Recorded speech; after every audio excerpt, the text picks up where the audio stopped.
Hello, I'm Bob Ross, and I'd like to welcome you to the 29th Joy of Painting series.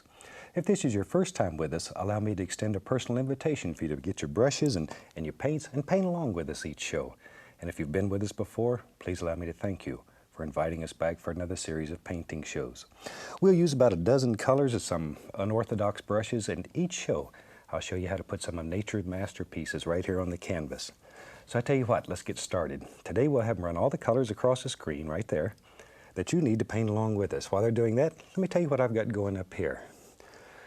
Today I'm using an 18 by 24 inch double prime pre-stretched canvas, but you use whatever size you'd like. And I've just covered the entire canvas with a very thin coat of liquid white. The liquid white is designed just to make the canvas wet and to make it slick. It allows us to actually blend color right here on the canvas. Makes your whole painting life a lot easier. So let's get started. I thought today we'd just do a very simple little scene that I hope you'll enjoy. Let's start with a little 2-inch brush and a touch of the alizarin crimson. And we just load a little bit right into the bristles. Pull a little paint out, tap the bristles firmly to assure a nice even distribution of paint all the way through the bristles. And let's go right up here. And we'll take this old brush and just making little X's, little crisscross strokes. We'll just very quickly drop in just a little warm part in the sky here. Maybe we'll have a little pink in the sky. I sort of like that. And in our world, we can do anything that we want to do here. Any old thing. There. Doesn't take too long when you're using a brush that's 2 inches wide. Okay, without even cleaning the brush, we'll go right into little phthalo blue. I like phthalo blue. It's a very warm blue, very nice. Once again, just tap a little color into it, and let's go back up here. And still using our little crisscross strokes, X's. That's all they are, little X's. We'll just apply a little bit of the phthalo blue, something about like so. Then we'll come back after we clean the brush and blend that together. Now the blue is many, many times stronger than this little pink area.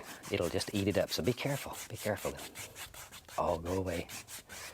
If you wanted to make the indication of a happy little cloud, all you do is just sort of tap. Little stringy cloud just lives right there in the brush. And that easy. We'll blend him out and have a little stringer cloud. There.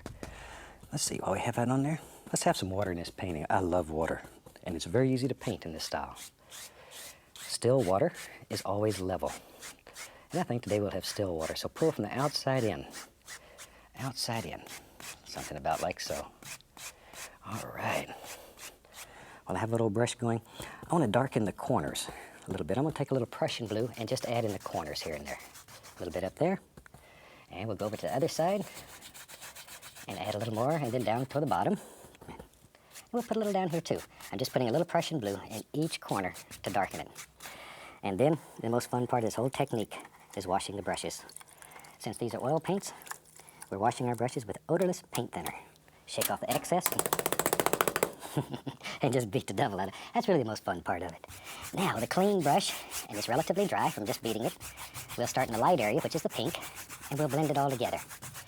Something about like so. That's all there is to it. Okay, and down here, we'll just do the same thing. There. But it's that easy, that easy. What's so fantastic about this is that anybody can put a little masterpiece on canvas with just a little bit of practice, a vision in your mind, and off you go. All right, that's working so well. Take a little white, a little bit of the blue, and grab a little more of the titanium white. I want to make a light blue color here, mostly phthalo blue. And let's just tap a little color into the bristles. This little 2-inch brush will do marvelous things. Watch here, watch it. It's fun. Just take the corner of the brush and just pull down. Something about like so. Straight down. I want to make it look like little distant trees, live far back in the distance. A little more color, and we'll just have it, there you go, I don't know, right there. In your world, you create any illusion that you want. There, but I want to keep the bottom light so it looks like mist. You could even take another 2-inch brush, I have several, and tap it. Really get in there and tap it, and then lift upward. It'll help create that illusion of mist right down at the bottom. And sometimes it's a lot of fun to put several layers. It helps create depth in your painting. And for that, we'll add a little more blue, but we make it a little darker. Add a little bit of Prussian blue to it, make it a little darker, but the same thing. And we'll come back, and let's put another little layer in here. Just touching and pulling downward. That's all we're doing. That's really all we're doing. Something about like that. There. And we don't know where that goes. It doesn't matter at this point. And back to our other 2-inch brush, and we'll tap this. I want to create mist again. Notice the separation. It's caused because of the difference in color, difference in value. And that misty area turns out to be your very best friend. Take care of it, treasure it. There. Okay, let's have some more fun.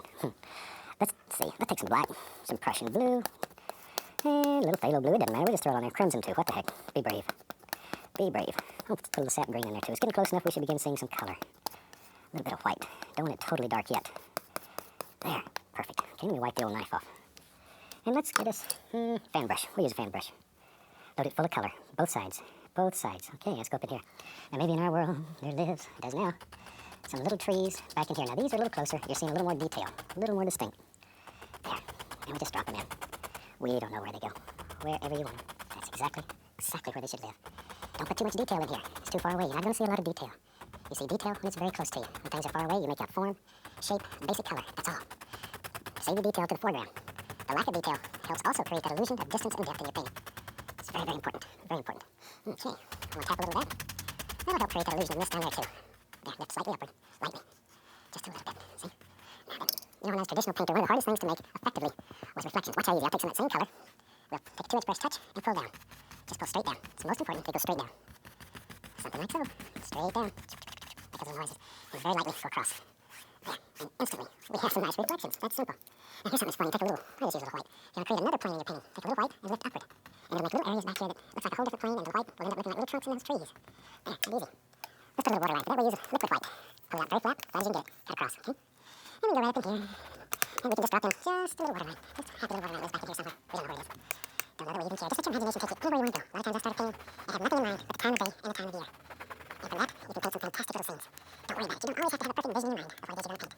Imagination is, it's like any other muscle in your body. I like that muscle in your body. But the more you practice, the better it becomes. Take some black, Prussian blue. We'll put some phthalo green in there. Alright, phthalo green. Maybe a little crimson. There we go. Alright, we'll wipe off the knife. I just wipe the knife on a little paper towel. And we'll just use that brush. A little fan brush. Load some color into it. Both sides of the brush. Both sides. Let's go up in here. Let's have a little everything. It is right there. See? Just make a line, take the corner brush, make a touch. Make another one. You just sort of work from the center out. There it goes. It's easier to do it fast than it is slow, though. There we go. Just sort of back and forth. I had a reading class one time told me it was like making Z's. The letter Z. She called them Z trees. Alright? Just a little bit of an analogy. From the center out. Some of the trees should be the thickest, darkest, strongest part of the tree. And you have leaves in the back, you have a trunk. In the middle, you have leaves on the side. You have one. There we go. I have a little fan of the trees. Now keep painting with the floor. I think everybody should have a fan. Even a tree. Even a tree needs a fan. If you want to cut those, just pop in some gel. Any places you find out. No big deal. You don't make mistakes here. You have happy accidents. Very quickly, you don't know what anything happens. Put the brush, pull down. Straight down, with the and go across. And get instant reflections. I see that same fan brush. Just have that color red tree on it. And with the tail yellow, really yellow. How many of you have green?